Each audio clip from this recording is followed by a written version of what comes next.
कहानी का नाम कब्रिस्तान का खून। रात का समय था, अमावस्या की रात। पूरा गांव अंधेरे में डूबा हुआ था। गांव के बाहर पुराने बरगद के पेड़ के पीछे एक सदियों पुराना कब्रिस्तान था। लोगों का मानना था कि वहां रात में कोई जाता है तो वापस लौटकर कभी जिंदा नहीं आता। उस रात 4 लड़के राघव, अमन, जीत और समीर हिम्मत दिखाने के लिए कब्रिस्तान में घुस गए। उनके हाथ में टॉर्च और जेब में शराब की बोतल थी। वे हंसते हुए कह रहे थे, देखते हैं कौन सा भूत हमें खा जाता है।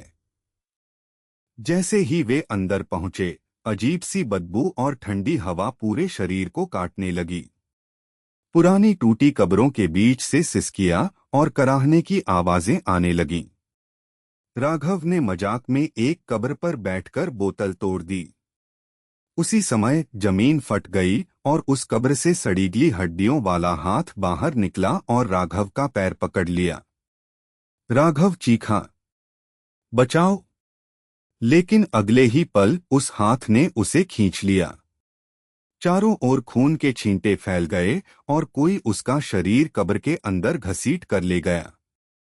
उसके चीखने की आवाज धीरे धीरे मिट्टी में दब गई। बाकी 3 भागने लगे। तभी एक और कब्र फट गई और वहां से आंखों से खून टपकाते काले साए निकलने लगे। उनकी चीखें इतनी भयावह थीं कि कान के पर्दे फटने लगे। अमन पर एक साया टूट पड़ा। उसने अपने नुकीले पंजों से अमन का गला फाड़ दिया। खून फव्वारे की तरह निकलने लगा और कब्र की दीवारें लाल हो गईं।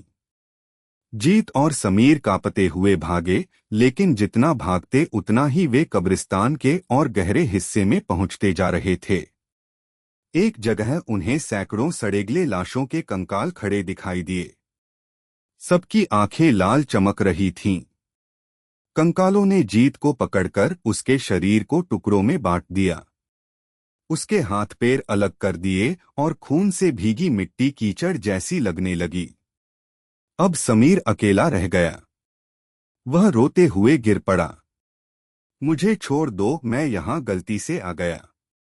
लेकिन उसी वक्त पीछे से एक ठंडी फुसफुसाहट आई। कब्रिस्तान में आने वाले कभी जिंदा नहीं जाते। एक लाश ने समीर के सीने में अपने नुकीले पंजे घोंप दिए। उसका खून बहकर पूरी कब्र को लाल कर गया। सुबह जब गांव वाले आए तो कब्रिस्तान में चारों दोस्तों का कोई निशान नहीं था। सिर्फ टूटी कब्रें और मिट्टी में फैले खून के धब्बे बचे थे। तब से आज तक गांव में कोई भी उस कब्रिस्तान के पास जाने की हिम्मत नहीं करता। यह थी कब्रिस्तान की दिल दहला देने वाली खून खराबे की कहानी।